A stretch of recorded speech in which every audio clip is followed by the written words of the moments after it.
તો અમદાવાદમાં મોટેરા પાસે ઓલિમ્પિક ગેમ્સ માટેના સ્ટેડિયમ બનવાની તૈયારીઓ પૂરજોશમાં શરૂ કરી દેવામાં આવી છે। ત્યારે સરકારે મોટેરા પાસે ઓલિમ્પિક સ્ટેડિયમ બનાવવા માટે જમીન સંપાદન કરવા 3 આશ્રમોને નોટિસ ફટકારી છે।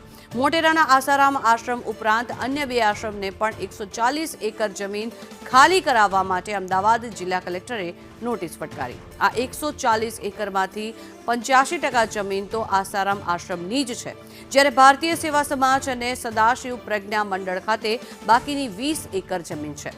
જિલ્લા કલેક્ટરે 3 આશ્રમને જમીન ખાલી કરવા માટે આદેશ કર્યો છે।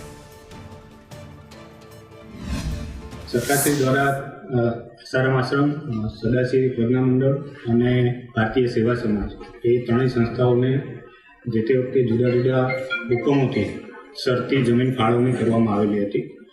સરકારશ્રીના ધ્યાને એનાથી શરતોનો ભંગ થવાનું ધ્યાને આવતા સરહદબંધની નોટિસ ઇસ્યુ કરવામાં આવેલી હતી। બધી સંસ્થાઓને સાંભળી એના જવાબો ને રજૂઆતોને બધી પૂરતી તકો આપી અને ગઈ 4/4ના રોજ એ તમામ જમીનો સંસ્થાઓ પાસેથી શ્રી સરકાર પરત કરવા માટેનો હુકમ કરવામાં આવેલો છે।